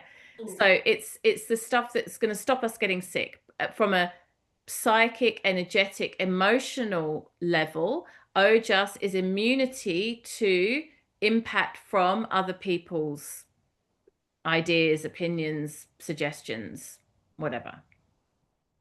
Okay. So ojas is the type of prana that protects your immunity, physical or whatever. Correct. Okay. Okay. Yes. It's often called the prana of immunity, and it's often the focus that is given is the physical body. But I do want to emphasize that that's not a very complete analysis. You know, if we only talk about that, we're really limiting actually and seeing it through a very Western lens of just the physical body. It is not just the physical body. It's everything we might require protection from. It is literally our safety too. Ojas is like, I don't know. It's interesting. You know, I mean, I don't want to jinx myself here. I'll literally knock on my wooden table. But I was listening to a podcast the other day of a woman who runs a birthing, like a birthing forum. And in this forum, there's all kinds of different women that come from all different walks of life, having different types of birth. So some women are having cesareans, some women are having, you know, natural birth, everything in between. And this woman, she's quite well known. She's pretty famous. She was saying, well, you know, the territory of birth work is such that you're always going to have trolls and you're always going to have haters. And if you're a public figure in the birthing world, people are going to have opinions about you and you're going to have to deal with a lot of hate. So if you haven't got a thick skin and you're not willing to deal with that, then don't do this work. And I thought to myself, I did quite a lot of birth work and I have quite a lot of opinions about birthing, and I really don't, knock on wood, have any trolls or haters, certainly none that I know about. And I honestly think it's because of ojas. I am just not available for it. Like I'm not in that space. I'm not interested in it. I don't do it myself. It's just not, I'm not available for it. Literally not available for it. And I do believe that people can feel that. Those of you that have young children or even teenagers, your kids can tell the difference instantly between a no that means maybe I could buckle and a no that means absolutely definitely not. Like they can sniff it out. You know, can I go out? Can I have a lolly? Can I whatever? It's like if you're like no, they know there's a weakness there. But if you're like no, that's ojas. That's protection. That's a boundary. It's clarity. It's like, no, energetic force field. And it's felt. And many of us struggle with this. You know, in Western terms, we would call it boundaries when it comes to mental and maybe even emotional. Physically, it's immunity. And there's some nuance there too. Any other questions about Ojas? Not a Twine. question, just like a comment. It's like sometimes I use Palo Santo and sage, and then if I feel like something's going on in my relationship at home, and before my partner arrives, maybe I just do some sage around the house, and I say to eliminate any negativities around us. Use the Palo Santo to seal and protect us. It's like I use objects for those, but actually I am doing the job with, I'm burning the sage, but I'm actually putting the energy out there that I want to eliminate negativity. And then I do sometimes I come from work heavy, and then I take this sage and I just do some breathing, and I say, please take it out, leave it all, and I protected myself. And then I have a good day the day after. So it's simple things that we do. I believe it's always just as a, yeah, very nice, beautiful. And you can protect yourself from people if there is an energy that you need to protect yourself from, but you can also include yourself as well. So something I like to do, and I've done this for many years, I learned this from Sharon Gannon, my teacher. At the end of class, when everyone is in Shavasana, send them some blessings, send them some prayers, send them some protection. Like, actually use that time where all these human beings have taken time out of their lives and spent money to come and be guided by you for an hour or an hour and a half, and they're lying on the earth vulnerable, and you're holding space. Pray for them, bless them, thank them, give them some energetic protection, send them some ojas. Very beautiful practice to do. And similar to what Twani was just saying. Yeah, thank you. Julie. I just had a quick question. I need lots of ojas and I want to try and build it up. And you said visualization. So I know what that is, but do you mean literally just visualizing, and is that Do you mean emotionally and energetically, or do you mean physically? Emotionally and energetically? Yeah. Okay, so my new book that's coming out, it's called Yoni Codes. There's a whole bunch of stuff about this, and I'm going to gift each of you a copy. In fact, actually, thank you. There's a whole story to this, but I ordered you all a copy, and you guys are going to get a copy like before anyone else. But then since now I've ordered it and it's been printed and what have you, I've decided I want to add an extra bit at the end, and I want to change the cover. So you are going to get a copy that there will only ever be 20 of them in existence, which is going to have a different cover and a slightly different ending, or it'll be missing actually a little bit of an ending that I want to add in. Nice, thank you. And in that book is a lot of stuff about this, about how to do visualization, actual practices you can do that build ojas and work with prana in different ways. So as soon as they arrive, I think they'll come this week. I can give them to you next time I see you. Oh, thank you. Can I handwrite the missing bit? You're not even going to get one, Matt. So don't be sarcastic with me. It's Yoni Codes. It's clearly for women. Yeah, so there should be some stuff in there that will be really helpful for you. Okay, thanks. Yeah. Okay. I was going to say I'll give you a copy to give to your partner, but now you're being rude. I think you can just not get one. Okay, anything else on ojas? Do you feel like you get it? Do you understand? Yeah? Okay, good. Beautiful. All right, let's move to rasa. And as we talk, so we're still on the topic of different types of prana, right? As we talk about, oh, Emma. So can I just say something? I think sometimes you can feel ojas and like a negative ojas in something? In it, like a No. Hang on. Let's get really clear. The ojas is the protection. Okay. So you can feel something negative. Yeah. Definitely. That's just a negative energy, right? Okay. Yeah. It could be a negative prana. So for example, ama, AMA means toxicity, ick, yuck. Yeah. Something you don't want, goo, right? So let's say there's some ama coming at you. The ojas protects you. Protects you, okay. Yeah. The ojas is not it doesn't change. It's not like a negative or a positive. It's the protection. It's the force field of protection around you. Okay. Beautiful. Thank you. Yeah. It's the immunity. Think of it as immunity, but then just extend that to, it could be an immunity against psychic attack, energetic attack, jealousy, someone's jealousy towards you, someone wishing ill of you. You know, like it's possible that people have thoughts about you like, oh, she's whatever, you know, she doesn't deserve negative things. Oh, your ojas will protect you from that. Yeah. Okay, rasa. So when we talk about rasa, we have to separate rasa out from soma, and often people get a little bit confused. So I want to be super clear about this. And Matt, all jokes aside, this is definitely, now we're going into the female area. So, you know, stay with us or phase out for a bit or whatever, learn something about women. But this is definitely mostly applies to women rather than men. And there are other energies that specifically relate to the male prana. Now, rasa is the female, and I've forgotten, I'm struggling with the Sanskrit. I've been trying to think about it for the last 3 minutes and I can't get it. There's the Sanskrit name for the male prana is eluding me right now, the male equivalent of rasa, but I will find out and let you know.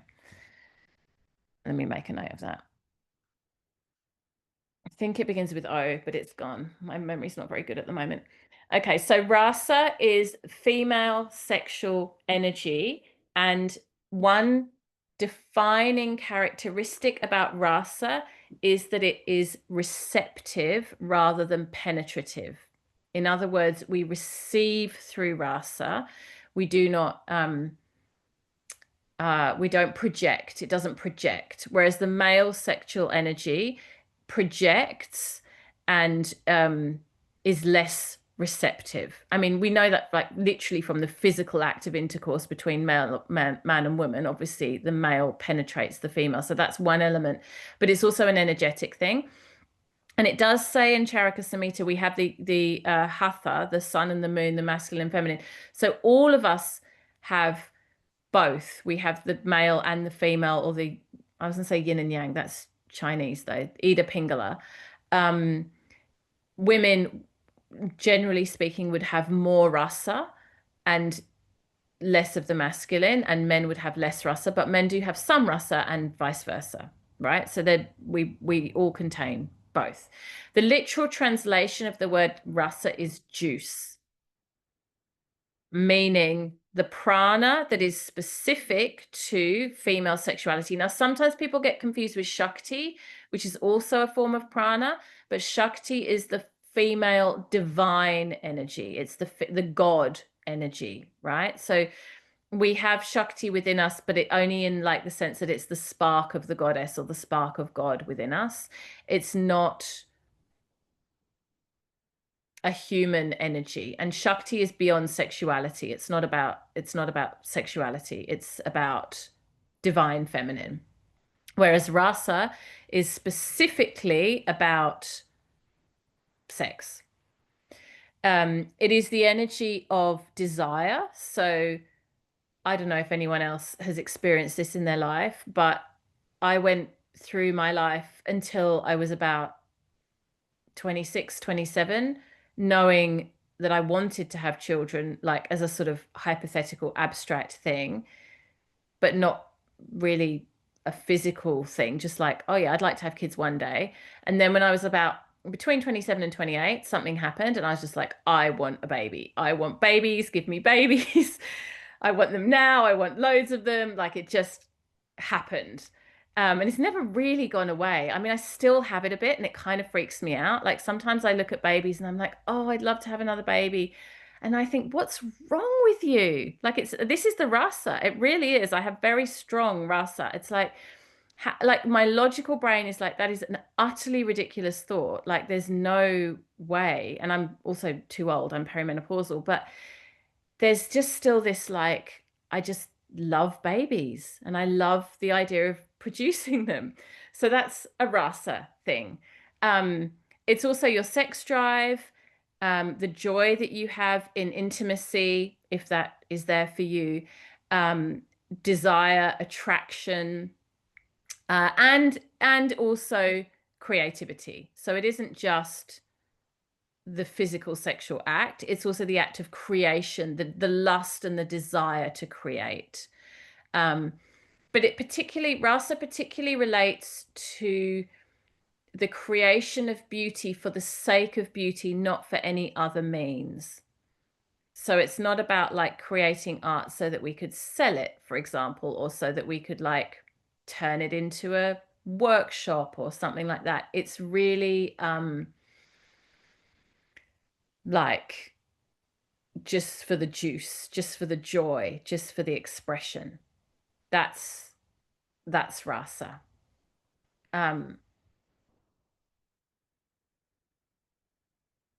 Let's see what Matt's saying.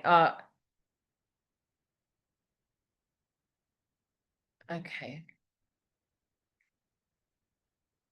Yeah, no. Yeah, so that's feminine and masculine. I like the little sword emoji in the flower. It's very non-explicit. That's talking about actually like the act of sexual intercourse. But there's another word for the male. I'll find it. I've got it in my notes. I just can't remember it off the top of my head. Which is the equivalent of the male rasa. And actually the most concentrated form of male rasa is when the man ejaculates, it's semen. That's like the very, the most potent form of, obviously. Matt. Is it similar to like yin and yang? Yeah, it's basically the same. It's basically the same. It's Okay. the yogic version of that. Yes. Okay. So this type of prana is specific to our sex life. Yep. So in the Charaka Samhita and the yogic scriptures, it's stated that obviously in the first phase of life, which is the kapha phase of life, we do not have rasa. We're innocent, we're children, we're pre-puberty. From puberty into our elder years is our pitta phase of life. And this is when the rasa is high. The sex desire is there, the reproduction, if you're doing that, the creativity, work in the world, all of that. And then for women around the time of menopause, which is moving into vata season, everything starts to dry up, literally and metaphorically. And that is the ending of rasa. And actually, one of the ways that we can have an easier ride through menopause and we can maintain a good sort of youthfulness without, Botox and all that kind of stuff, is to maintain our rasa. So to keep our rasa high. And, as you move into older years, that doesn't necessarily mean through sexual activity, although it could. I mean, why not? But it's also just through maintaining creativity, maintaining a joy for beauty. I mean, when I went back to the UK recently and I was going and visiting a lot of like castles and stately homes, and I went to Brighton Pavilion and all these different beautiful, beautiful buildings. I saw them in such a different way to how I'd visited many of these places when I was younger, but as I'm like older now, appreciating them differently, just from a very artistic, sensuous beauty point of view. I saw so much rasa in those beautiful buildings, in, painting, music, architecture, like just really squeezing the juice out of life. That is rasa. If we become older and brittle and cynical and closed-minded and smaller in our thinking, the rasa just dries up. Everything dries up and you become like a dry, frizzled prune, and nothing good will come of that. So we want to keep our juices alive, right? And yes, part of that could be through sexual expression, intimacy, that whole arena, but it's also just through eating a juicy peach, enjoying a beautiful piece of artwork, like indulgence, a little bit of indulgence, joy, decadence. This is rasa too. hydration, time in nature, beauty, emotional honesty, sacred sexuality, giving and receiving of love, deeply linked to the heart and the womb. Any questions about rasa? Is this linked to Tantra, or is that Eastern China? Tantra is a form of Vedanta, and in Tantra there is a heavy emphasis on life force through rasa. So yes, rasa is specifically, and for men and women, if you know, one of the things that's said a lot in Tantra is for a man, if they ejaculate too much, they're losing prana, they're losing life force, and that's very closely linked to these teachings. Yeah. And so you kind of you touched on it then, but can you cultivate it, like, you know, as you're saying, as you get older, Yeah. starts to sort of drop off and die, Yeah. you know, can you sort of cultivate it? Yeah. You know, it says in the scriptures that when the pitta years start to subside and we move into vata, I mean, we do, you know, things do dry, like we get drier and slower, you know, your bones get creaky and achy and your hair gets dry, skin gets dry, all that stuff is natural aging. But the way that we can remain youthful is by maintaining like even things like your synovial fluid, right, is a form of juiciness in the body, right? If your bones are very dry and very brittle, your skin is very dry and very brittle, we need fat in our diet. We need good quality fat. We need oil on our skin. We need to be really well hydrated. All of these things add to that that juiciness. It is inevitable that there will be a decline with age. Like your peak years, you know, your 20s and your 30s, let's say, you're not going to be the same in your 80s. But we can maintain, we can keep that rasa alive. Any questions? Okay. Closely linked to rasa and sometimes a little bit confusing is soma. Now, soma is okay. I sort of have an idea what rasa is because I kind of know from my own lived experience what rasa is. Soma is not something I have personally experienced, and most of us in a sort of mere human mortal life will not experience soma. Soma is a form of prana associated with sort of magic, mystical, and the divine. So it's a very, very concentrated form of prana.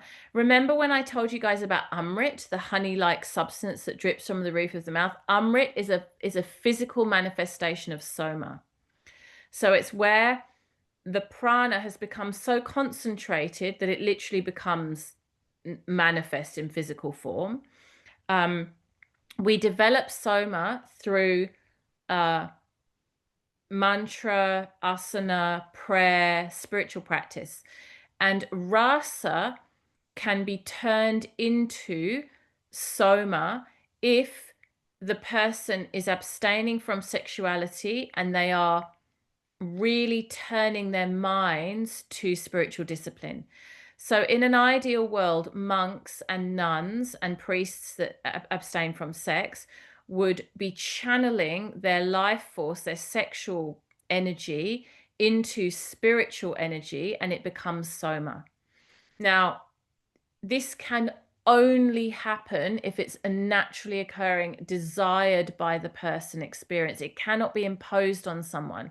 And it gets very distorted and dysfunctional if it is. And a good example of that is the Catholic Church, where so many young men were, you know, told to be Catholic priests, told to be abstain from sex and channel your sex desire, your sex drive into spiritual, but they're not ready. It's not part of their natural calling. It's not what they want. And so the sex desire gets distorted. It gets twisted. And it becomes either, you know, illicit sex or even worse, things like pedophilia and all kinds of like very dark distortion. So if the soma, if the rasa is not able to be expressed in a healthy way and it is not discharged, it will become dysfunctional and distorted. This prana becomes kind of like a toxic.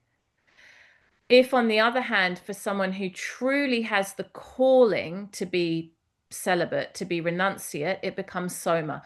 A good example is Radhanath Swami, who's a very well-known Hare Krishna monk.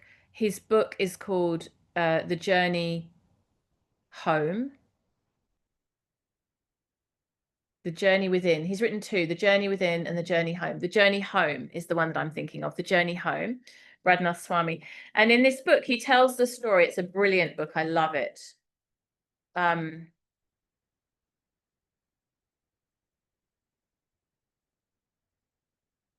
He tells the story of how, as a teenage boy, he travels to India and he meets his guru and he becomes a lifelong devotee of the Hare Krishnas.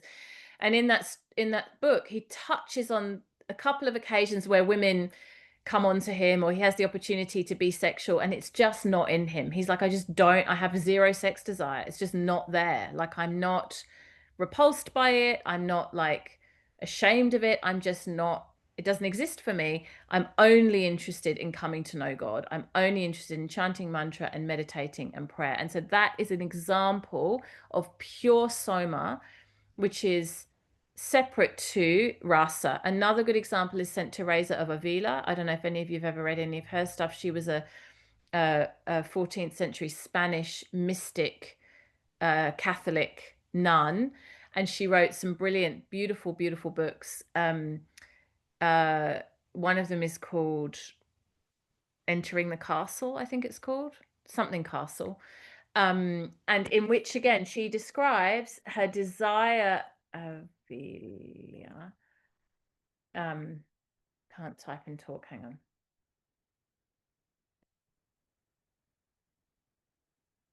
on. She talks about how she has no sexual desire to be with a man, to be in union with a man, but her longing to be close to God or to be close to Jesus or to be in union with Jesus is so strong. And this is soma. It is where sexual energy becomes amplified to the point of divine connection beyond sexuality. Any questions about that?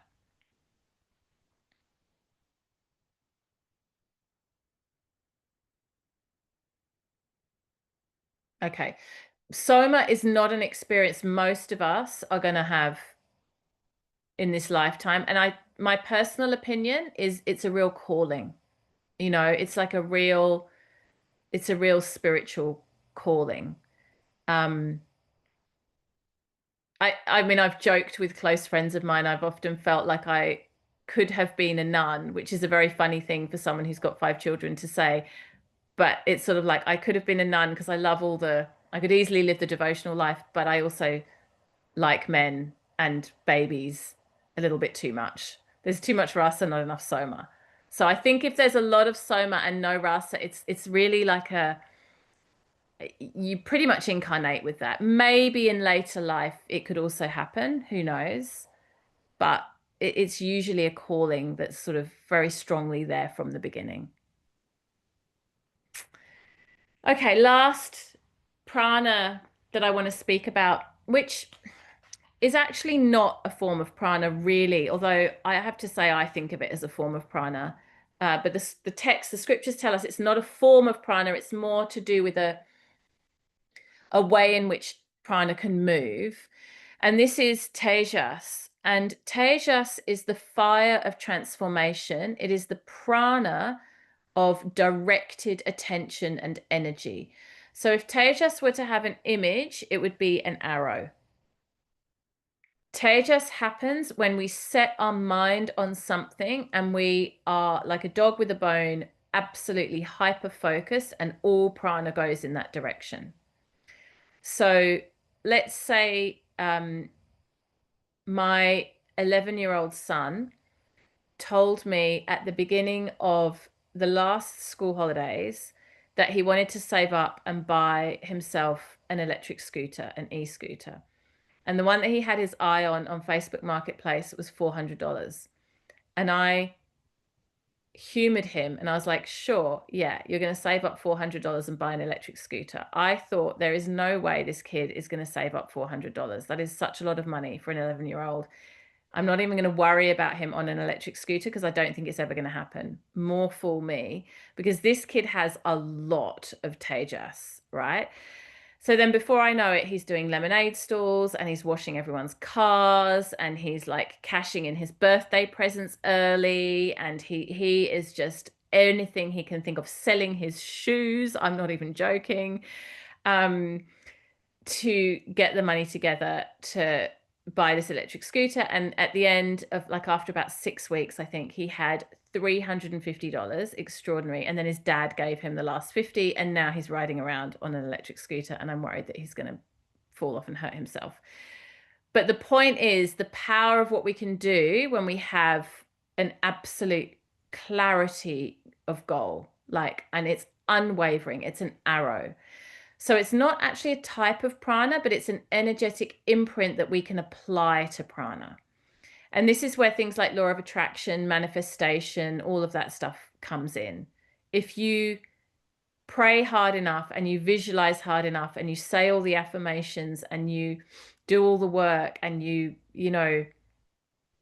strategize and etc., etc., etc., you will probably make the impossible thing happen. And that is Tejas. And it sharpens our spiritual growth. Tejas is really important. I think of it as the energetic opposite of depression. It helps, like, having a goal, having a clarity, having a purpose, something that we are driving ourselves to. This is Tejas, and it's a very important part of the spiritual path. It almost doesn't matter what the goal is. I mean, I think it does matter. We want it to be in alignment with our values and our ethics, but the point of Tejas isn't the end outcome. It's the pursuit and the clarity and the conviction. It's the opposite of doubt, imposter syndrome, low self-esteem, poor self-confidence. It's the opposite of all of that. And I think we could all do with a lot more Tejas. So it's something that I try to think about and teach my children and remember in myself, that like one pointed focus, concentration, very, very powerful. And we can draw our prana like an arrow coming out of a bow. We can draw our prana into Tejas. We can apply ourselves to something and just decide. My teacher, Sharon Gannon, often says, if you've decided it, then it's already done. And that's a reference to Tejas. It's like when you see it that clearly and you absolutely know it's going to happen no matter what. Very, very beautiful. I think it's less, I see less and less Tejas in our culture, and I think it's a shame. We're very quick to give up, and also quick to listen to the negative voices. And Tejas is the opposite of that. Okay, we're kind of on time, but I'm happy to take a couple of last questions if anyone wants to ask anything about what we've covered this evening. And if you need to leave, please go ahead.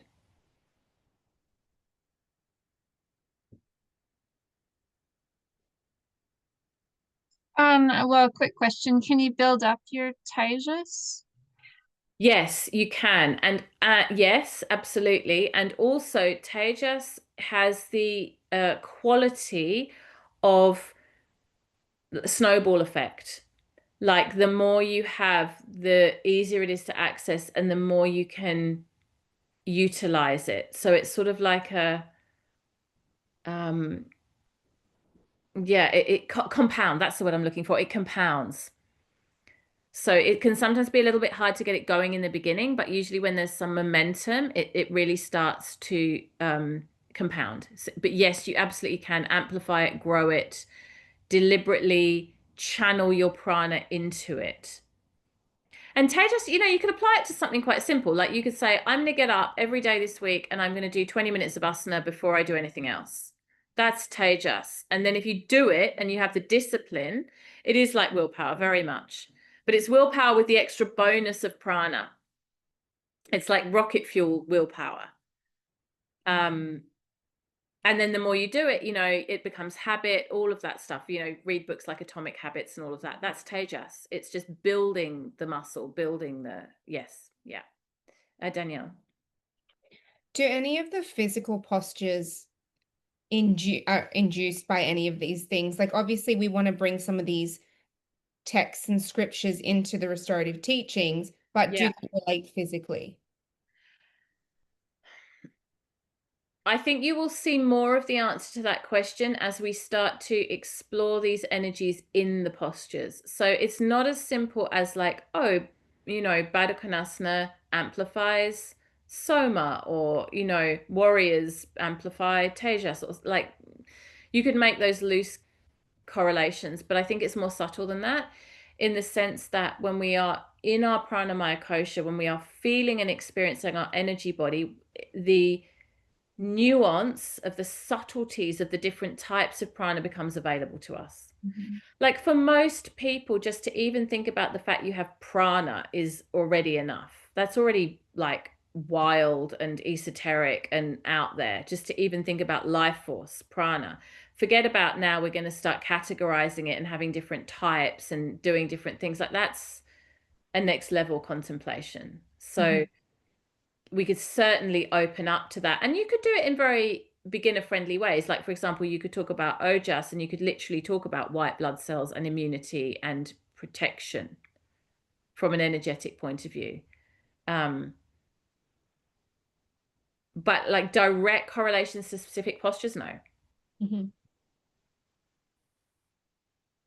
Any other question? Beautiful. All right. Well, to be continued. I hope that was interesting. We will definitely dive into it more, and we will explore some of these different types of prana in our practice next time we get together. So you'll get to actually, you know, see it and taste it and feel it.